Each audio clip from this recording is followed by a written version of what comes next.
天不怕地不怕，就怕这小伙子专挑雷雨天野外搭建庇护所，这是要逆天而行吗？而且搭建位置是在一棵长在水中的大树上，还在上面安稳的住了一夜。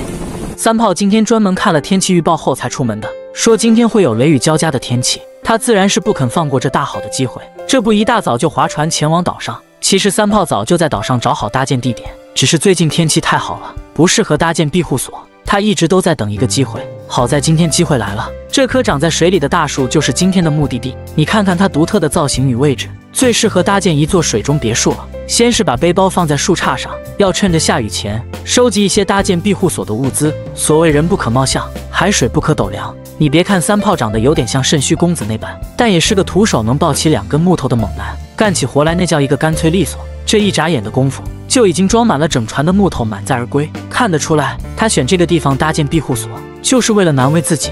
回到搭建地，先是把带回来的木头用铁线固定在树枝上，多拧紧几圈，好让其结实一点。毕竟地基如果不稳，房子一踩就塌。虽然看上去搭建的有些简陋，这都是他故意的。到了明天，他就要把这个拆掉。他可不想让别人偷学了自己搭建庇护所的技能。平台搭建好后，把多出来的木头锯掉，这样爬上来的时候就不会戳到自己的腰子了。不得不说，小伙还是很细心的。锯木头的时候怕锯到脚，一个闪现就把鞋给穿上了。地基铺好后，接下来就要开始搭建庇护所了。既然是临时的，就没必要用木头，找来几根竹子先搭建一个框架出来，然后上面再盖上一块防水布，这样既简单又快捷，后面也好拆除。随后再把防水布的边边角角固定一下，这样一个临时的庇护所就算完成了。小伙也坐下来休息了一下，他还对着镜头告诉我们，现在他的身体已经严重透支了，说搭建这样一个庇护所不亚于扛了500袋水泥，告诫有女朋友的哥们千万不要模仿他，因为很伤腰子。突然第六感告诉他，再过几分钟就要下雨了，现在要赶紧去找点干柴回来。不得不说，他的第六感挺灵验的，刚才还阳光明媚，此时的天说变脸就变脸，而风也开始躁动起来。转眼间，三炮就找来了一些干树枝回来，可能是他身体过于透支的原因，第一次没能成功的上到平台上，能看出来他想要上来很吃力。虽然收集的树枝都掉到水里面去了，但他也不气馁，这次还特地少扛了一些木柴，以免再次出现掉进河里的尴尬场面。不然这视频要是被他们村里人看到了，让他这自封的村中第一猛男以后还怎么找老婆？很快天就刮起大风来，看来他说的还挺准的。此时没事的三炮又对着镜头向我们炫耀他的第六感有多牛逼，说看我手上拿的这根原木，他可以凭借20多年的手速，单手就可以把它折断。他说以后找机会会给我们演示一下。此时外面已是风雨交加，三炮也终于等到了这一刻。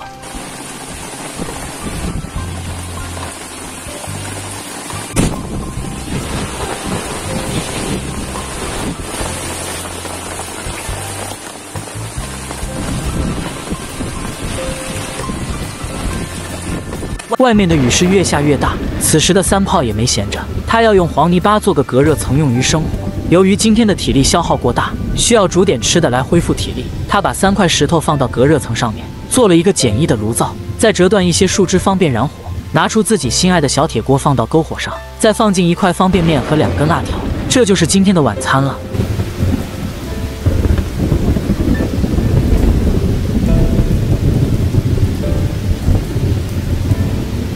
在等待晚餐的时候，他还跳进自家的澡堂子里洗了个冷水澡。这要是有一道天雷打在这棵树上，水里再一导电，真是一条活路都不留给自己啊！隔壁渡劫的三哥都要甘拜下风。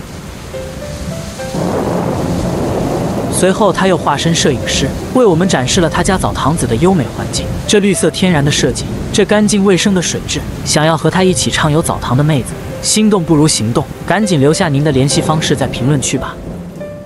洗完澡上来，换上干净的衣服就可以开饭了。把煮好的方便面倒进准备好的酱料碗里，搅拌一下就可以开吃了。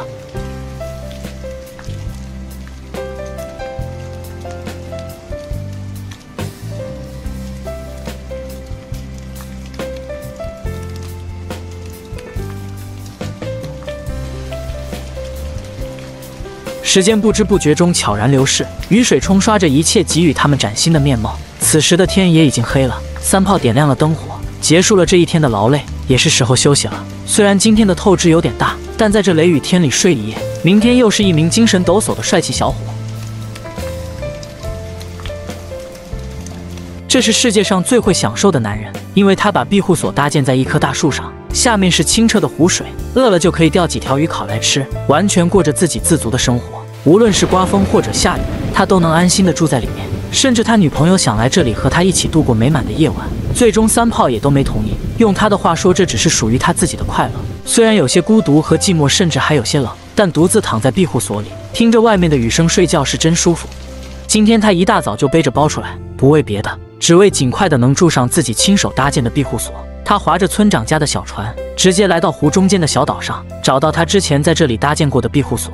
此时的庇护所貌似在这里已经荒废很久了。他今天要在这座荒废庇护所的原有基础上，再重新搭建一个出来。他放下背包，准备把该拆除的全部拆掉。时间紧，任务重，他要赶在天黑前把新的庇护所搭建出来。材料不够，他就回去把自家的鸡圈拆掉运到这里。为了能搭建好这个庇护所，牺牲一些也是能理解的。这就应了那句话，没条件创造条件也要上。反正家里还有一个猪圈呢，材料不够，猪圈来凑。把从家里拿来的材料一根一根的固定起来，先把庇护所的框架搭建出来，然后再划着小船来到岛的另一边。他要找些遮风挡雨的材料，铺在庇护所的屋顶。找了一会，就看上了一棵桐树的叶子，拿起镰刀就是一阵或手起刀落，很快就收获了2捆厚厚的叶子，把它们运回到庇护所。在经过简单的加工后，就可以铺盖在庇护所的框架上了。这样不但环保又省钱，就是遮风挡雨也不在话下。这边刚把庇护所的屋顶弄好，又拿起镰刀劈起柴来，把劈好的木片当成木板用，把它们固定在庇护所的四周，至少能起到一点遮风挡雨的效果，还能防止一不小心坠河的危险。不得不说，这小子有一颗聪明的脑袋，真的让人羡慕不已。不知什么时候他已经开始生火煮饭了。看他往期的视频，只要他一生火煮饭，必定要下一场大雨。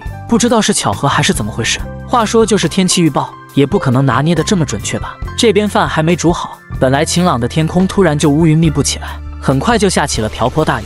虽然庇护所有些简陋，好在它能遮风挡雨，别的不说，就听着雨声，在这样的环境里睡觉，简直就是一种人生享受。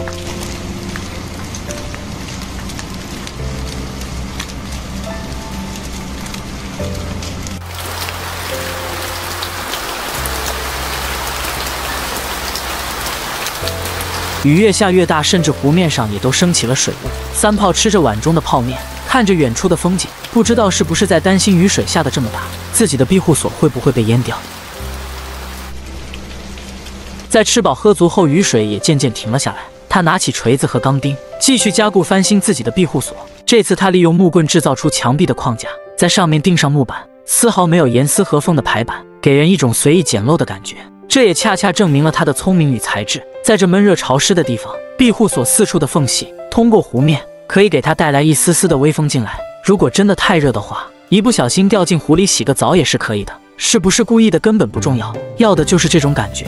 在这野外就要随心所欲，为所欲为。三炮从水里爬上来，换了一身干净的衣服。接下来他要为今天的晚餐做准备了。拿起鱼竿，准备在湖里面钓几条鱼来给自己补补身子。从早忙到晚，一刻也没停下来歇一下。就像他忙碌的这一天，也不亚于上了一天的班。不过他用来钓鱼的鱼饵有些奇特，有知道的老铁可以告知一下。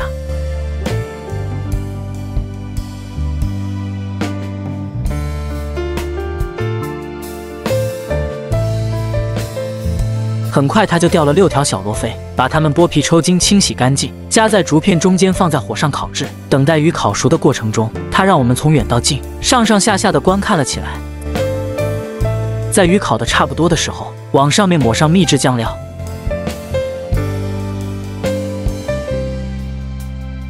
三炮把鱼烤好后，悠闲地坐在露台上开始干饭，看着水塘之中不停泛起的涟漪。三炮靠在大树上静静地观赏着这一切，回到屋内为自己冲泡一杯猫屎咖啡。虽然设备和庇护所看起来是简陋了些，但该有的仪式感一样都不能少。